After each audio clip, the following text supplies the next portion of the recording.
के लिए इधर बड़ा इंतजार और डिजिटल मीडिया वालों ने बहुत प्रोटेस्ट किया मुसलसल। डिजिटल मीडिया एक नई हकीकत है। हम तो एक दिन भी नहीं आए क्योंकि बनता भी नहीं था। उन दिनों में हमारी तो अपनी सूरत हाल ऐसी थी। माशाल्लाह बड़ा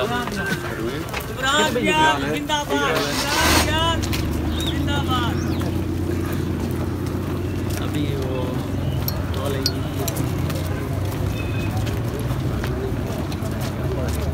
कहते हैं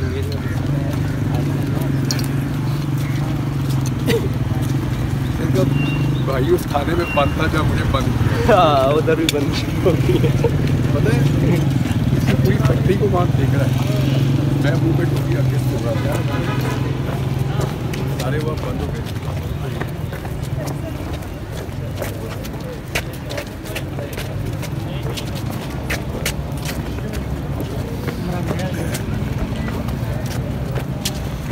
रजी भाई हाँ जी आगे है ना, आपको पता है कहाँ बैठे वो इस तरफ से आ इधर से आ जाए आप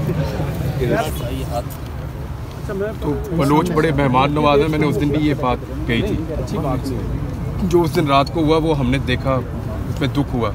आईजी पंजाब ने झूठ बोला कि आईजी इस्लामाबाद ने झूठ बोला कि टॉर्चर नहीं किया, हालांकि हम सब ने विजुअल्स देखे टॉर्चर के। तो वो इतनी दूर से आए हैं, वो बॉर्डर क्रॉस करके थोड़ी आए, हमारे लोग हैं।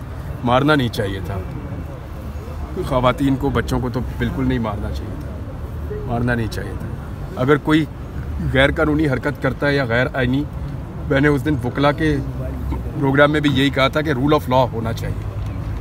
कानून के मुताबिक सज़ा दे दें, कानून के कटहरे में खड़ा करें, ट्रायल करें, केस बनाएं, लेकिन लॉ के तहत होना चाहिए जो भी इस मुल्क में हो।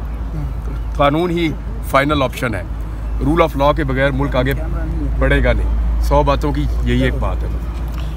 इमरान रियाज साहब ये बताइएगा भाई, ये जितने भी यहाँ लोग बैठे हुए हैं, उनके जो बेटे हैं वो पिछले 10 साल 15 साल 6 साल से गायब हैं। इनसे अभी आप मिले भी हैं, इनके जज्बात कैसे हैं और आप क्या महसूस कर रहे हैं? वो तकलीफ़ में बहुत ज़्यादा लोग, और उनका भी एक मुतालबा है कि रूल ऑफ लॉ, कानून के मुताबिक कार्रवाई कर लें, जो भी माकूल बात है। लेकिन जो गलत था वो उस दिन रात को हुआ, जो नहीं होना चाहिए था। इमरान साहब, माजी के आपके बयान को इनके काज को शदीद नुकसान पहुंचा है, तो उस बारे में मैंने उनसे माफ़ी मांगी है भाई। हाँ बिल्कुल, मैं आप सबसे भी मांग लेता हूँ। अच्छा, हामिद मीर साहब से मुतालिक भी एक तकरीब में ऐसा जुमले जो नहीं इस्तेमाल नहीं होने चाहिए थे, क्या समझते हैं कि नहीं मांगूंगा माफ़ी। अच्छा, कुछ बातों पे नहीं मांगूंगा, कुछ बातें मेरी उसूल के ऊपर थी, वो आज भी हैं। जो बात मुझे लगा कि जो गलत है उस पर मैं माफ़ी मांगता हूँ। उस पर मैंने कहा, पहले भी कहा, फिर कहूँगा, बार बार कहूँगा। हामिद मीर का ये जो मौक़िफ़ है हमारे बलोच बहन भाइयों को लेकर, इस पर मैं उसके साथ खड़ा हूँ पूरी ताकत के साथ। लेकिन जिस तरह पिछले 2 साल में उन्होंने एक जमात के ख़िलाफ़ फस्तायत पे जो उनका किरदार था, उस पर मैं उनके साथ नहीं खड़ा हूँ। कुछ चीज़ों पे खड़ा हूँगा, कुछ पे नहीं होगा। तो इमरान भाई, आने वाले और ये इख्तिलाफ़ राय रहना चाहिए। हामिद मीर साहब को भी मेरे से होना चाहिए और मैं उसको वेलकम करता हूँ। और मुझे भी इख्तिलाफ़ राय और वो जो एक जमात के एक प्रोग्राम में आपने जो अल्फाज इस्तेमाल किए थे, डाउट, इस तरह के, आप समझते हैं कि इस तरह जुमले इस्तेमाल नहीं होने चाहिए? कत्ल करने की कोशिश की गई थी, वो किसी वक्त के लिए छोड़ रखें, यहाँ मैं किसी और मकसद के लिए आया हूँ। इस धरने के इमरान भाई, आने वाले दिनों में आप समझते हैं कि आप पाकिस्तान की एक तवन्ना आवाज़ हैं, तो ये जो मजलूम लोग हैं वक्तन फ़वक्तन अपने प्रोग्राम्स के जरिए भी आवाज़ बनते, मैंने उनसे ये प्रॉमिस किया कि रूल ऑफ लॉ के लिए मैं बोलता रहूँगा और जहाँ ज़्यादती होगी उसके खिलाफ मैं जब बोलूँगा बात करूँगा। अच्छा, इमरान साथियों के किरदार के हवाले से आप क्या कहेंगे? इमरान रियाज साहब, आप आज आपने कहा कि मैंने माजरत की है उनसे, और बल्कि हम में से कुछ दोस्तों ने तो यहाँ पे आके जो आपके ही सवाल का जवाब, क्योंकि यहाँ से भी वही सवाल हो गया, वो मैंने उनसे कहा, वो मुझे बहुत दुख हुआ सर, आपसे बहुत दुख हुआ मुझे। किसी को अगर आप चोट लगे तो उसको मरहम नहीं लगा सकते, तो उसके जख्म को नहीं कुरेदना चाहिए। सर, आपसे एक सिंपल सवाल है, यहाँ से स्पीकर उठा के ले जाना है, ये पाकिस्तान रियासत क्या हमें बताना चाहता है? स्पीकर नहीं उठाने आए थे, वो रात के छोटी बात है। जो टॉर्चर हुआ वो ज़्यादा अफसोसनाक था। मैं बोल रहा हूँ कि वो गलत था, लेकिन आईजी इतने आराम से कह गए कि कोई टॉर्चर नहीं हुआ, मेरे लिए तो बड़ी हैरत की बात है। ऐसे कोई कैमरे में कैसे सामने आके वो झूठ बोल हमारे सर अभी तक हॉस्पिटल में आपके हवाले से भी कह रहे थे टॉर्चर नहीं हुआ, जब आप 140 दिन लापता थे, 25 किलो आपका वजन कम हुआ, उनके बातों पर भी जुडिशरी एतमाद कर लेती है। इमरान भाई, कोई बात नहीं, जुडिशरी ही आपकी आखिरी ऑप्शन होती है भाई, और कोई ऑप्शन आपके पास होता नहीं है। तो अदलिया से ही तो आपको उम्मीद होती है। तो मामला सॉर्ट आउट कैसे होगा इमरान भाई? एक तरफ एजेंसियां हैं जो कि इन लापता अफराद को लापता करती हैं, ये यहाँ पर मुजाहरा करने आते हैं। हम देखते हैं कि जमहूरियत है, किसी को रेड जोन के अंदर बुलाकर बिठा दिया जाता है, इनको यहाँ पर नहीं बैठने देते।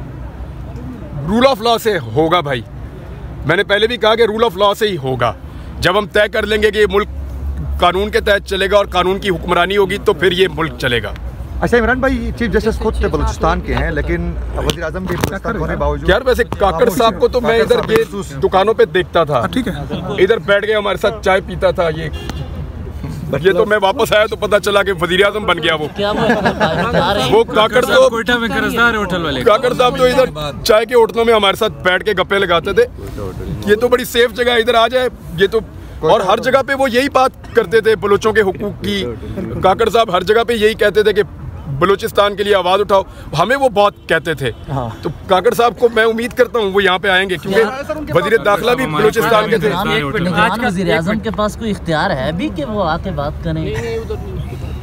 भाई जो लोग यहाँ आ रहे हैं किसी के पास भी कोई इख्तियार है, सिर्फ आना जरूरी है, इख्तियार जरूरी नहीं है। सर काकड़ साहब कह रहे हैं कि सारे एजेंट है इसलिए मैं यहाँ पे नहीं आ रहा हूँ, इस पे आप क्या कहेंगे? उधर तो काकड़ साहब पहले तो ये नहीं कह रहे थे, अब ये कह रहे हैं, मैं तो हैरान हो रहा हूँ। इधर से सर मुफाहमत की बातें हो रही है, वहाँ जान सकते के जो बयान आते हैं कोयटा में प्रेस कॉन्फ्रेंस बैठ के इनके खिलाफ कि ये एजेंडे पे हैं, दहशतगर्द हैं, ये फिर किस तरह कमेटियाँ या अमन या मुज़ाकरात कामयाब होंगे, ये बातचीत चलेगी आगे? वहाँ उसने अपना महाज सरगर्म किया हुआ है इनके खिलाफ नफरत। देखिए दहशतगर्दों से तो नहीं मुज़ाकरात होते हैं, मुज़ाकरात तो अपने लोगों से होते हैं। तो अगर गवर्नमेंट कह रही है कि मुज़ाकरात करने हैं तो ये बड़ी अच्छी बात है, इसको तो अप्रिशिएट करना चाहिए कि अगर गवर्नमेंट बैठ के मुज़ाकरात करना चाहती है और किसी मसले को हल करना चाहती है कानून के मुताबिक, तो इससे अच्छी तो बात ही। मुझे तो वो एक पहले जो मैंने मंजर देखे वहीं से मुझे अंदाज़ा हो गया कि बलूचिस्तान क्या है। यानी टूटा हुआ घर है और उस घर में एक बच्ची भी छत के नीचे आके फौत हो गई थी। उन्होंने हमें देखते ही अपने दुम्बे ज़िबा करना शुरू कर दिए थे कि हमने खाना खाए बगैर नहीं आपको जाने देना। छत बनाने के पैसे नहीं है। माजरत के साथ उस वक्त आपको एहसास नहीं हुआ? उस वक्त अगर आप बयान आपका यही सच्चा होता, मैंने दे दिया था, तब भी कहा था भाई, तब भी बोला था, उस वक्त भी बोला था। तो वो बड़े मेहमान नवाज हैं, बहुत मेहमान नवाज हैं और बहुत बड़े दिल के लोग हैं। अभी मैंने यहाँ इनसे बात की तो उन्होंने कहा हमारा दिल बहुत बड़ा है, हमारा दिल बहुत बड़ा है, सिर्फ हमारे लिए सब लोग आवाज़ उठाओ कि हमें इंसाफ मिले, वो ये बात कर रहे हैं। तो आप अपना पहला व्लॉग बलोचों पे करेंगे वापसी के बाद?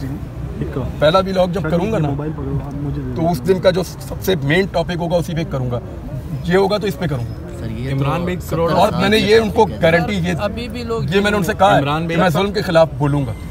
इमरान भी करोड़ों लोग आज भी आपके मुंतज़िर हैं कि आप दोबारा वापस आएँ यूट्यूब पे और उसी तरह गरज के साथ दोबारा हक को। तो देखो मैं अब ठीक बोलना शुरू हो गया हूँ माशाल्लाह। पहले जो लोग मुझे मिले उनको आइडिया है कि मैं इतना अच्छा नहीं बोल पा रहा था, बिल्कुल, लेकिन अभी मुझे थोड़ा सा इशू हो जाते हैं अभी भी छोटे मोटे। बिल्कुल ऐसा ही। तो वो अल्लाह करेगा इंशाल्लाह चंद दिनों में ठीक हो जाएंगे और जैसे ही ठीक होंगे मैं आगे अपना काम करूंगा। जब आप लापता हुए तो सबसे पहले बलूचिस्तान पर्सन ने आपकी आवाज़ उठाई तो आप? हाँ जी मैं अब काफ़ी बेहतर हूँ। सर एक आखिरी जब आप लापता हुए थे तो मोहम्मद खदीर ने बलूचिस्तान से आपके लिए ट्वीट किया था, तो इस हवाले से आप क्या कहेंगे? यहाँ पे आके हमारे लिए इज़हार यकजहती किया। बहुत शुक्रिया सर, मैं मीर साहब का एहतराम करता हूँ इस मामले में बहुत ज़्यादा, और मैं अप्रिशिएट करता हूँ कि उन्होंने ये आवाज़ उठाई और वो इस मामले में कम से कम इस मामले में बहुत संजीदा रहे और इस मामले को उन्होंने हमेशा उठाया। सर कुछ उनका एक्टर्स की तरफ से यहाँ पे आकर जिस तरह के सवालात किए गए, नामुनासिब, नामुनासिब। मैंने कहा ना कि मैं मिसाल एक दे देता हूँ लेकिन वो यहाँ पे फिक्स नहीं आती। आपने देखा है कभी इंडिया में किसी को पकड़ लेते हैं, मुसलमान को कहते हैं जय श्री राम कह, नहीं तो मार देंगे। मुझे तो वो सीन याद आ गया। इमरान भाई ये लोग बहुत शुक्रिया।